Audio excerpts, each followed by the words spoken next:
that? Man, you know, I always had the hat before a lot. I wore the hat a lot. And so that's why with the hat, I've always had this haircut, but with the hat off. Oh, okay. Yeah, I think that's why everyone's like, oh, hey, it's you, kind of. Yeah, Steven Corena right here, KO vs Sports, with the great Abel Sanchez. Man, it's good to see you, bro. We made it, man. We made it. We're on the other side of this pandemic. Thank God. Almost. Yeah, almost. True. No, still stuff going on. Here, man, we're here. You're here. Got somebody working with David Benavidez. Who you got working with? I got Rafael Samayan is going to spar with David today. He's sparring probably the 4th or 5th time he spars since I've been back. Oh, nice. How is your guy preparing for anything right now, or? He's supposed to be fighting in September, so it's more to help David than anything. But he's always in training, but David needs the help, so we're here. David fighting Uzcategui August 28th. How do you see that fight playing out with Uzcategui? You know, there's not very many people at that weight right now with David that are going to give him any troubles. He's probably one of the better 68-pounders. I think he's the only one that gives Canelo a hard time. So he just has to stay focused. You know, a stumble at this stage of the game is not good for him. So he has to stay focused and just do his job. But it's no fight is easy, but it should be a fight that David can handle.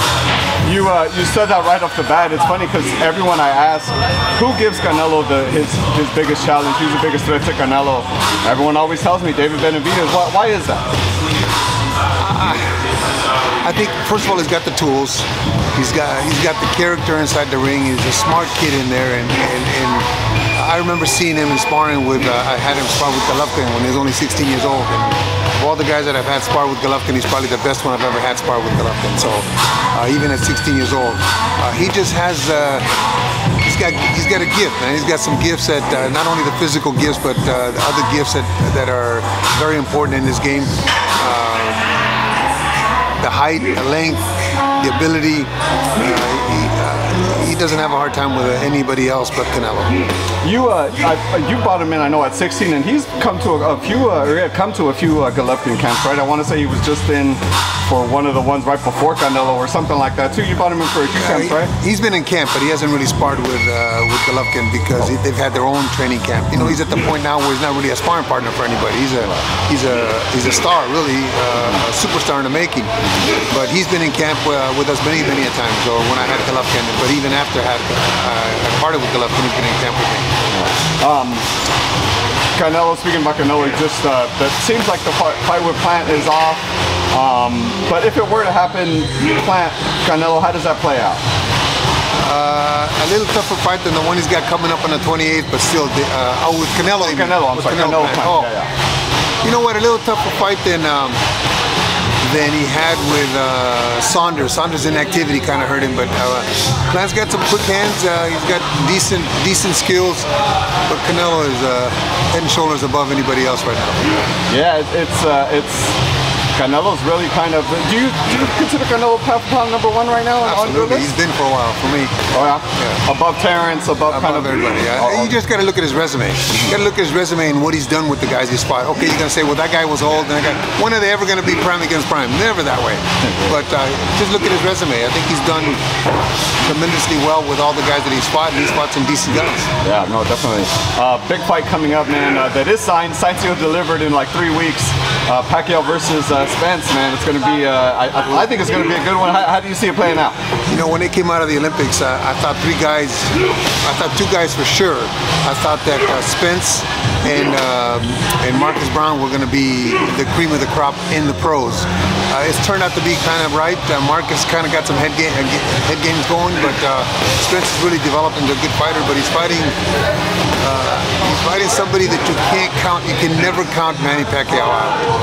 He's fighting at a good weight for Manny because he's settled at that weight. It's a great fight. As much as I'd love to say I want Spence to win, it's a tough fight to call. How do you see the southpaw and southpaw thing playing out with those two? it'll be difficult the first couple rounds to get adjusted to it because both of them are great fighters. Yeah, they had sparring partners in the gym that were southpaws, but they're not each other. But once they get into a groove and once they get their mojo going, it's gonna be it's really gonna be who makes the first mistake, in my opinion. Do you favor either guy going into it, or? Like I said, I would love to say I want Spence to win, but in this particular instance, I don't think I'd put a bet on it. Yeah, no, Pacquiao's kind of one of like Bernard Hopkins, right? Kind of, it's you bet against him and you could be wrong a lot of the times. Freddie seems to do magic in these kind of fights. So, Freddie seems to say the right things and do the right things for his fighters in these kind of fights. So Freddie, I think, if there's an advantage, I think in the corners, I think Freddie's got the advantage. Another big fight, Wilder Fury 3, October 9th. Well, that's going to happen? Yeah, October 9th. It got pushed back just because Fury got COVID. So yeah, October 9th, Wilder Fury 3. How do you think it plays out this time around?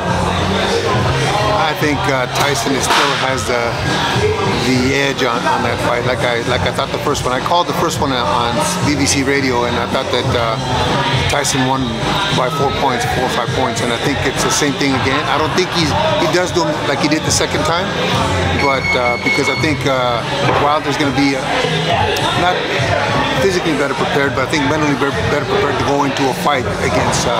Sometimes these guys, maybe he got a little overconfident in the second fight, Wilder thinking he can knock him out with one shot because he was able to put him down.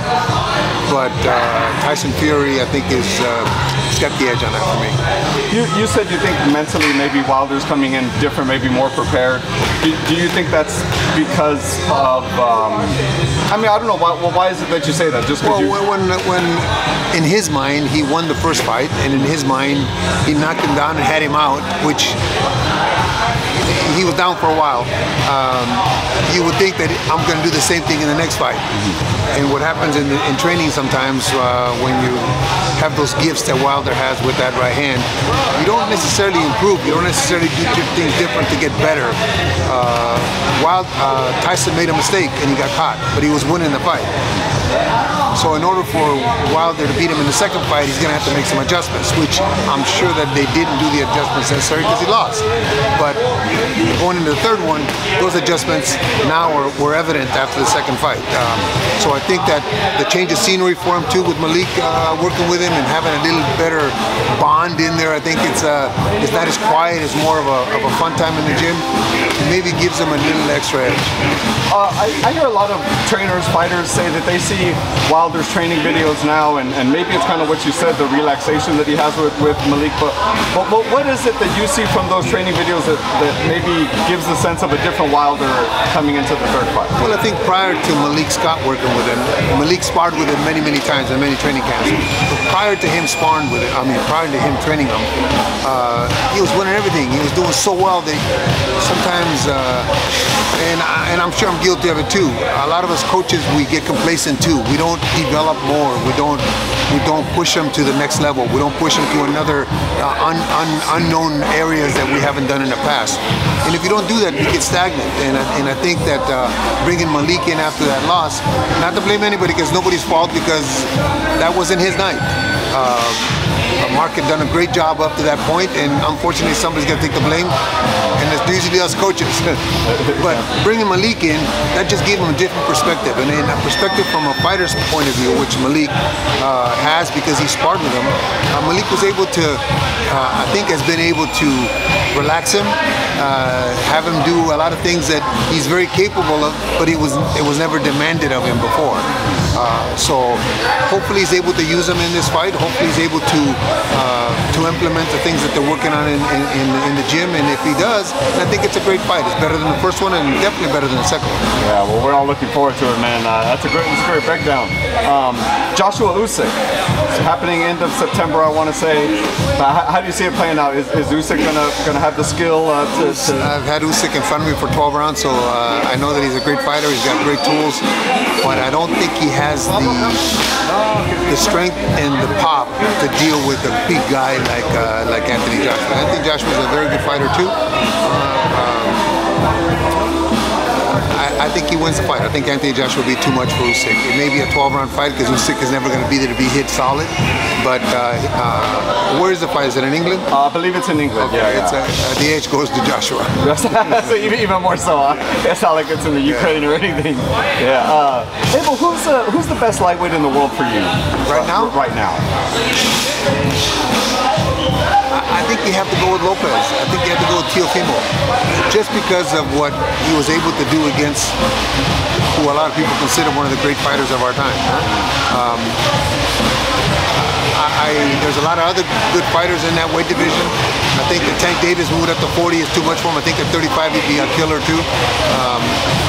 But you have to give it to Lopez for what he's done against in his last fight. Accomplishment. Yeah. Abel, what you got going on, man? Anything else going on? It's been a while since I've seen you. No, it's actually been quiet. It's hopefully we won't have another 2020 where everything is dead. 2021 is starting a little bit better, or in the middle of it anyway. I've got the two kids in France, Arsene Goulamirin, the super WBA champion, and Michel Sora, also a gold champion out there.